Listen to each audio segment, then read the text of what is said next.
Hello everyone, my name is Mubashir Jawid, and today I'll be giving you guys a brief presentation regarding the Persian culture. A little info about me is I belong to that culture, and obviously I'm a student of the Communication to the 325 under Miss Professor Alexander Paez. And there are some aspects in your life that you guys are not actually familiar with, which have been adopted and were formed in Persia. So I'll be giving a quick presentation on that. It's not only going to be Persia alone, because Persian culture itself is extremely big and thorough, and it contains three countries. For example, there's Tajikistan, Afghanistan, and Persia today. These are all Persian-speaking countries, and they were once part of Persia, which I'm going to be discussing about. Just letting you guys know, my slides are going to be a bit short because I like to talk more compared to writing, because I know me personally, I'm a visual learner. I like to see things and hear things and watch videos compared to reading stuff. That's how just it sits in my mind. But I'll show you guys some pictures as we later go on in the video. So regarding the value, first of all, I'm going to be speaking regarding the value. Politeness is the main aspect of the Persian culture. You must show it to guests, foreigners, parents, extended family, cousins, and etc. So politeness is the number one rule within our society. The second thing I will be talking about is theology, meaning what we believe in. We have to take care of that, and we have to hold on to it. And that theology of us gives us the society, gives us the representation that we have. It forms us, you know. For example, like let's say, for example, I believe that everything has cells. That is something uh, that that is my theology. I believe in, and that's something that it shapes me, you know. So politeness and theology are two main aspects of our culture. The third thing I'll be talking about is the perception. So if we see the perception, Persian culture has lots and lots of history. There was time when it stretched all the way from the Anatolia and Egypt all the way to modern day India, to the Indus civilization.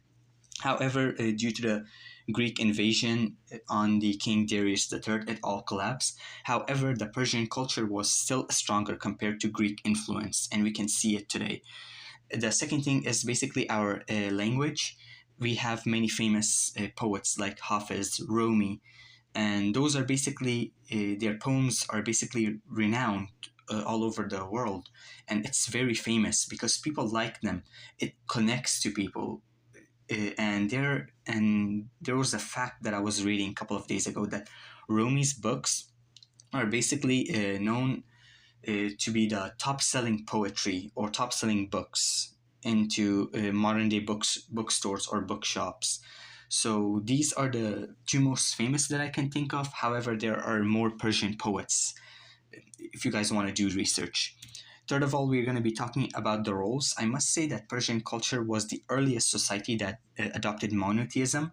We usually believe that it evolved from Abraham in the modern day Mesopotamia. However, I must say Zoroastrianism is also monotheism. For those who don't know what monotheism is, it's basically the belief in one God. And Persians were one of the first people that hold that belief onto them. And we can see the monotheism Zoroastrian aspects that it still shows within the today's Persian culture society, as we talked about politeness, kindness, and theology. All of these things have been adopted by the Zoroastrianism. The and yes, despite however there were like the charts and everything changed as we are talking about the modern day, you know. So however, Zoroastrianism was the central aspect of the Persian society. So yeah, the second thing I'll be talking about regarding the roles is that Persia played was the role of fridge. You guys can see the fridges in your home where you guys can keep food, usually to avoid it from getting spoiled. Fridge are the first thing that was made in Persia. Actually, it was basically a system of underground.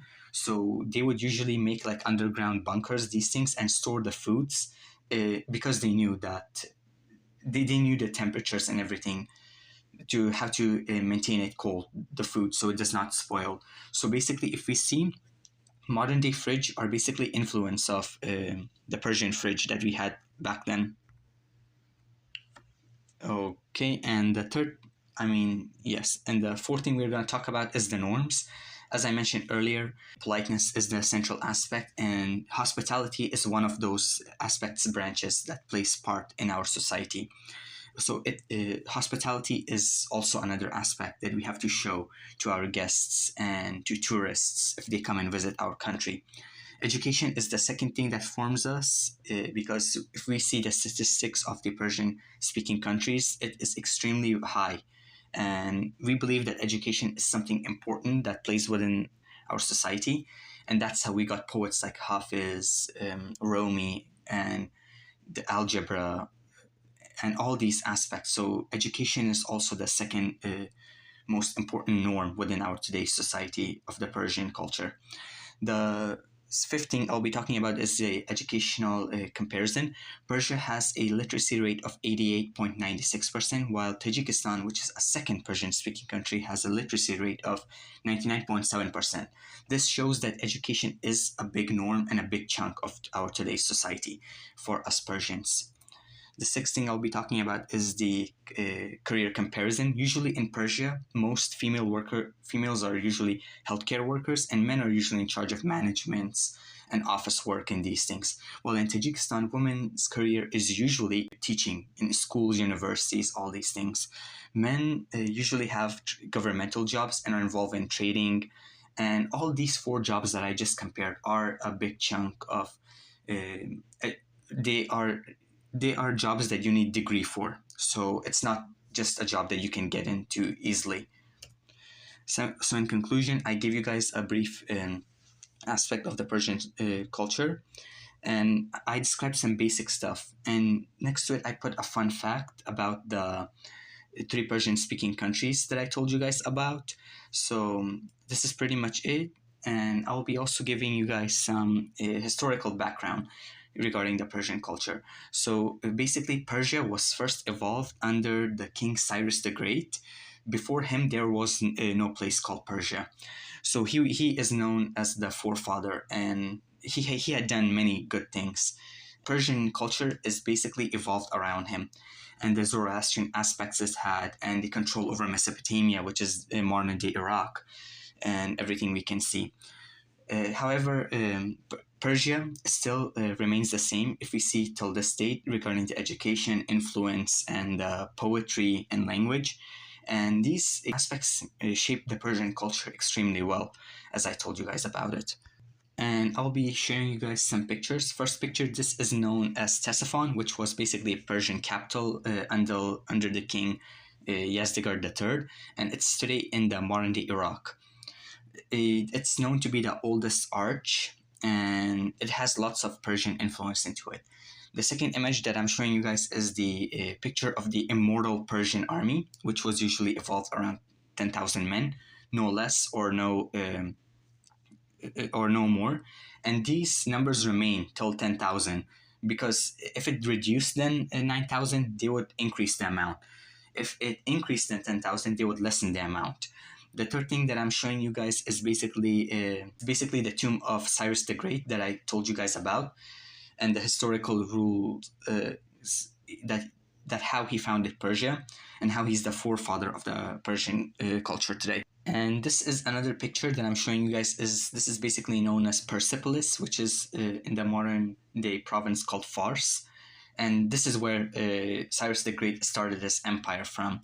And there are also other cultural aspects within our society. For example, the story of Shireen Farad, which is basically the Persian Romeo and Juliet.